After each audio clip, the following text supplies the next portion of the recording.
everyone. Veteran diplomat Lakshmi Puri has written her first book. Well, it doesn't really talk about her own life journey in which she has broken many a glass ceilings, but this one is a fiction. It is called Swallowing the Sun. We are in conversation with the author. Ma'am, thank you so much for speaking to NDTV. Wonderful to be here with you, Maria. Ma'am, before we get into the title of the book, and perhaps that will be the last question that I'm going to ask, let me begin with a fiction which is coming at a time where India and the world will be witnessing what will be seen as a reclaiming of civilizational glory with the consecration of the Ram Temple on 22nd. Your book is also about that reclamation. The timing, many would say that you have timed it with 22nd of January. Well, it is serendipity, I would say, that it has come out at this time. And yes, it celebrates, it explores young people's reclaiming of their civilizational heritage, its richness, its depth, its variety, and its many splendored beauty, and that and the spiritual heritage as well. So all of that is certainly at that time when we were striving at the same time, at the same moment for India's freedom from colonial rule. The civilizational reclaiming was one oar, to move the boat towards freedom, because it was a freedom from the colonialism of the mind that was being attempted at that time by these young characters in my novel. And the same thing is happening more than 75 years later, when there is an attempt also to reclaim that heritage, to also in many ways reinvent it and bring it to the world and claim our place in the world. So all of that is certainly evocative. The novel is evocative of what's happening now, and what's happening now brings back memories that are embedded in this novel. Yes, because if you go through the chapters, and I have gone through some of them, you certainly feel that, because I went to Ayodhya, I saw those palpable energy there, and that energy is reflected through very strong women characters. Your book is being said that it will be remembered as one of the most powerful novels of the 21st century. Why do you think it is being said this way? Well, I'm very pleased that it is being said that it is a powerful novel. It's the broad sweep of this novel, not only in terms of the years it covers, the eventful years, the most tumultuous period in Indian history in the 20th century, and it's also about the themes, the powerful themes it explores and it dives into, deep dives into. They include, of course, the theme of self-realization, that every human being seeks to realize his or her own potential, of everyone having the potential and being able to break boundaries, to attain the unattainable. And that is the title of the book, Swallowing the Sun. And it is based on Muktabai, a 13th century saint's Abhanga, a devotional verse, which basically lists a number of miracles, including a little ant daring to fly into the sky and swallowing the sun. So anything is possible. The can-do spirit of that time, which young people were fired by, I wanted to capture that and again bring it to the front. The other is the freedom struggle itself. The nature of the freedom struggle, the different characters, the heroes there, and the characters in my novel who are no less just because they are not Mahatma Gandhi or Jawaharlal Nehru or Ambedkar or Veer Savarkar, but they are admirers of them. They also live in that space and try to contribute in their own way to the freedom struggle. So that whole canvas, again, it's a huge cast of characters, an epic saga. Yes. So in so many ways, it's a coming of age Yes. novel. It's a feminist statement in all its glorious dimensions. And so I do think that we have also covered it's poetic, it's also evocative of a very particular cultural renaissance that was happening at that time, literary renaissance, poetic renaissance, theatre in Maharashtra. So all these elements make it crackle with beauty and joy. And since you are a Maharashtrian, correct me, many would say that it is a domain of your choice and liking. But let me get into some paragraphs which are very, very fascinating. Among others, you go on to talk about, Malti was the Sutradhar, holding the dance drama together. As Champatai explained, Sutra Dharayati, Yaha Saha Sutradhar. The one who holds the strings is the puppeteer, like the great puppeteer above. So who's the puppeteer? You would be clearly the puppeteer of all these characters. Well, many people have asked me, since this novel is based or inspired, I would say inspired by my parents' story, why didn't I write a biography? The very reason was that I wanted to be the grand puppeteer, creating and the creator. Since you have been talking about Ram, there is, I heard this bhajan, Ram tum srushta bhi ho or srishti bhi ho, drishta bhi ho or drishti bhi ho. So a novelist, and that's why I wanted to write a novel. A novelist is one who is a creator, but he is also drawing upon his own status as a creature of God. And then you are also seeing, but you are also being seen. So it is that magic of creation that I wanted to capture in this. But just to also refer to this, you picked this very interesting point. I was intrigued by it because initially I wanted the title of this book to be Dancing with the Puppeteer. And I even had a prologue, so I had to drop it later. But it's really about fate and will. And faith. Fate, faith and will. So to what extent human beings control their lives? To what extent by the flick of the hands of a puppeteer, your life just takes a different turn. And that's how the characters here also experience and try to mold their destiny as much as possible, and then they are thwarted or they are rewarded. So I just want, it's one of the very, I would say another theme of this novel about how individuals are extraordinary in so many ways because they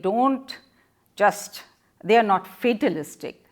They try to take their fate into their own hands, and yet when when there is adversity and something changes, they bounce back and they are resilient. But sometimes there is tragedy. So that's life, and that's where the connection with the puppeteer, the sutradhar, and someone holding, and it's also about power relations. Who is the sutradhar of your life? And if you look at the feminism theme, to what extent are women controlled by the men in their families or in society? So that's also an exploration. Yes, you've weaved in a lot of ideas here, but just look at the sheer number, I would say, of women characters. You have a Malati, you have a Kamala, Surekha, Sarala, Ma Sahib, Hema Kaki, Chandra, Mai, Kashi. It's a huge list in comparison to, I mean, you have men as well. I would not say you don't have Mohan Kaka and others. There are quite a list. So it's a feminist novel, or would you say that it's exploring feminism in its new form? I would say the latter. I think both are true in many ways. But as I said, it's a multi-genre novel. As I explained, it's a historical fiction, it's a contemporary fiction, it's as relevant today, and any young person will resonate to it. It's also in many ways based on a family saga. So it's all of that, but it's also very much at its soul a feminist offering. And in that sense, what is important is to highlight that the women characters are all those that seek to be the ants that fly into the sky out of the bounds of their circumstances. Breaking away from puppeteers. And from the enslavement of power, as there's 1 or 2, 3 chapters on that, as you know. So that is happening, but also the men characters. I have also shown how men characters have played an important role in their self-seeking and self-realization. And that is something I think that is new about this, that it is showing men as feminist characters. The Baba, the father who really drives them out of the traditional mold of child marriage, child motherhood, into education and careers. So that is one. And also Guru as one of the most empathetic lovers, and then husband. So he in fact deifies her. So basically, for all those who are thinking about these names, they have to read this book to decode what Lakshmi Puri is talking about. I'm going to go to another paragraph. This is about Bhool Bhulaiya, where you talk about, Kamla, Shaila, Chandra and others, all of them going through this test. And then you say, once there, she finally found the undistracted time to go into herself, to seek her worldly and spiritual purpose. She chanted Om, disclosed her desires and sought direction. And then she is in that Bhool Bhulaiya and she's giving a sigh of relief, and all of them are going through this test.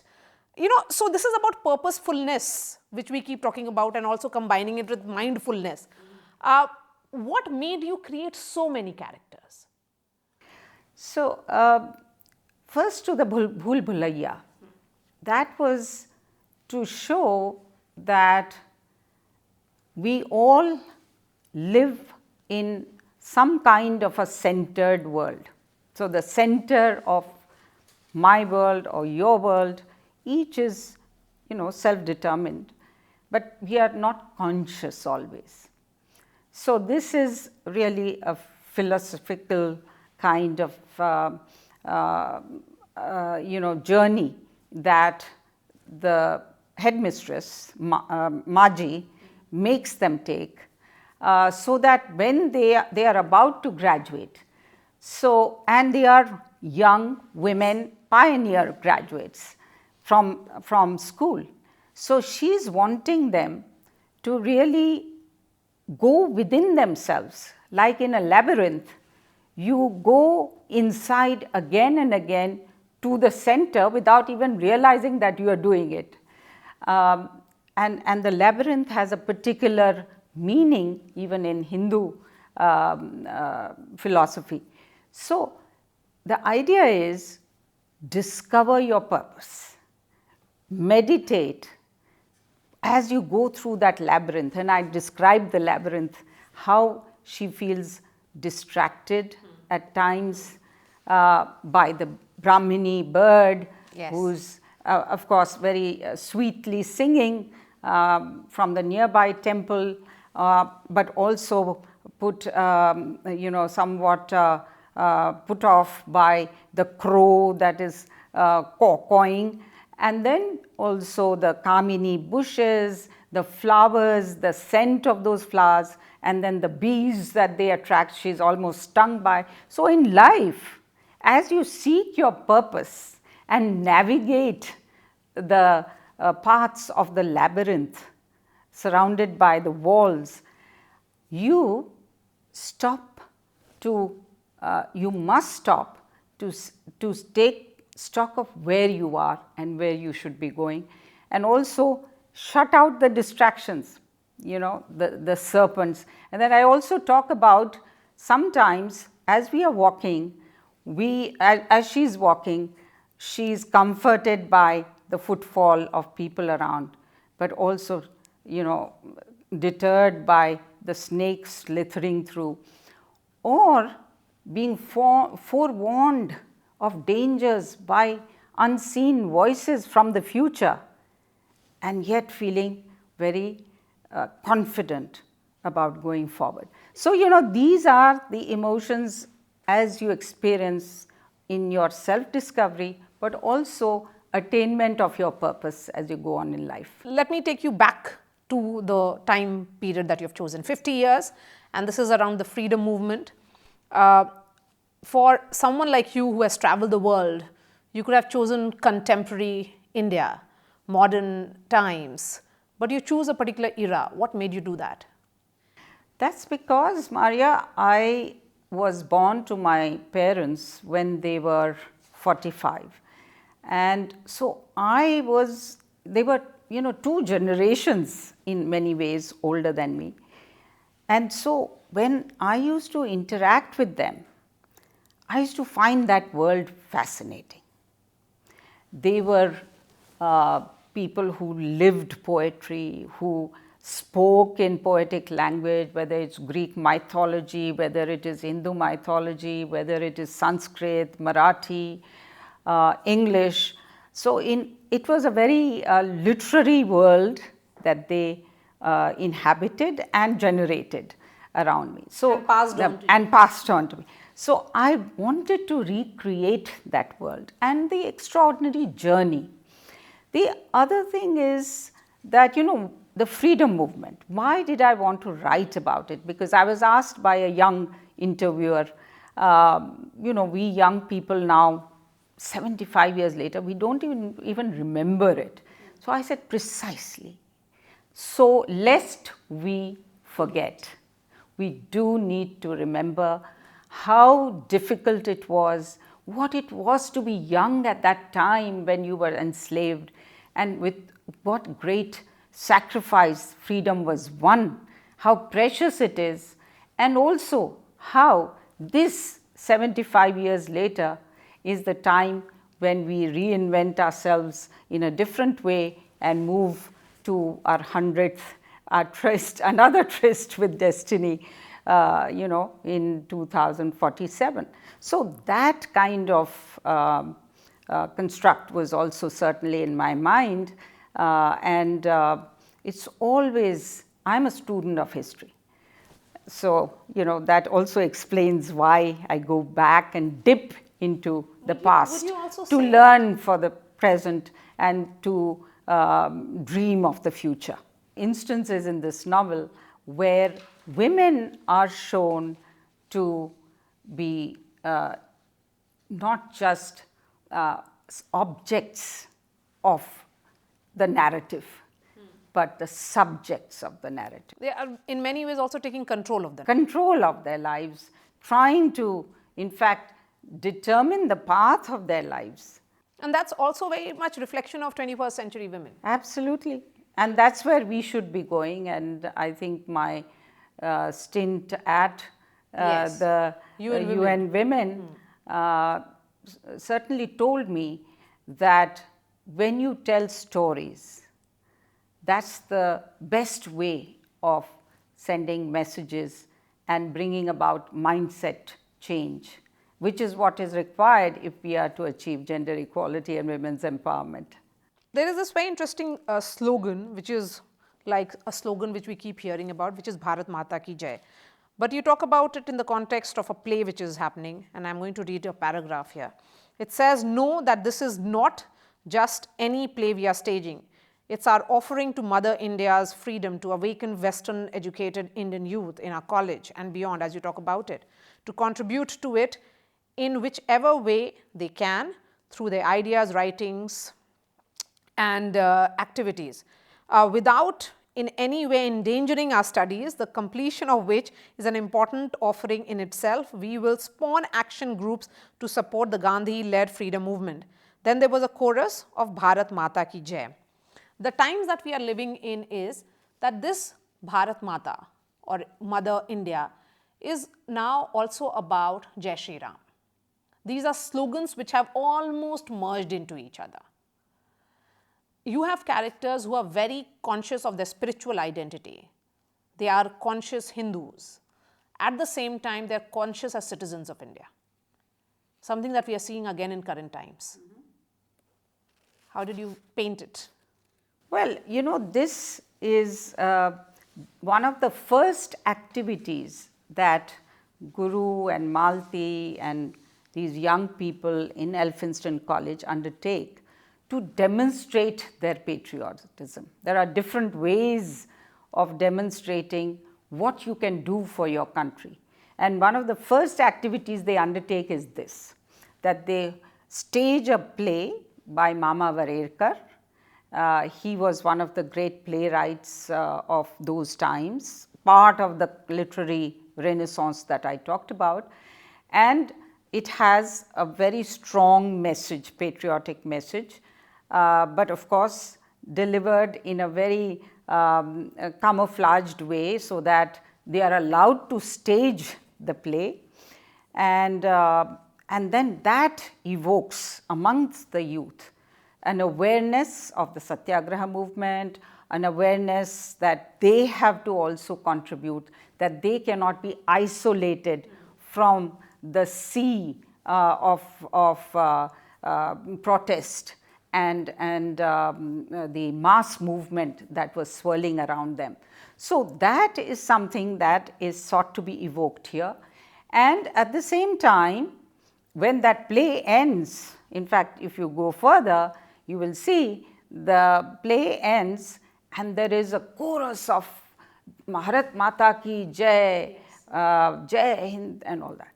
So the British authorities then call Guru and others and threaten them with suspension and ask them, how did this happen?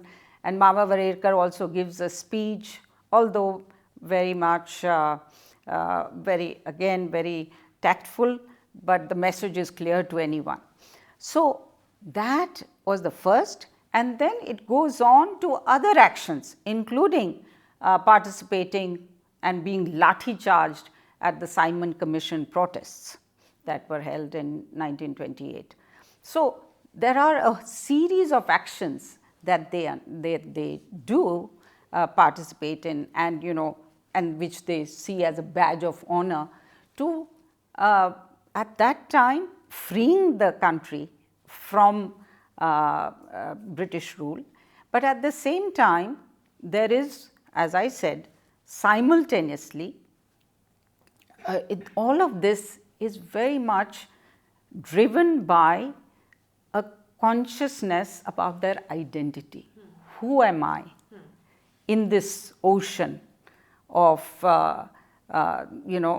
India's freedom struggle is also helping them to discover who they are and what is India, the idea of India. And that is what it is all about. Each discovering, redefining, reinventing the idea of India through various means, whether it is spiritual, religious, and in many ways, the also syncretic way. You have inspired several women, and because you wanted to relate to the current generation, you could have told your own story. I think, as I explained to you, I wanted to have a certain distance from the creation, my creation. I wanted to have a certain distance and be a creator. I wanted it to be an act of creation, not just an act of narration, which a biography is, or an autobiography is. And I would very much be looking to have some sequels. Yes, I wanted to ask you, that was my next question. So maybe my generation, my daughter's generation, my granddaughter's generation, yes, original idea was to have all these 3 generations covered. But anyway, so that was, but I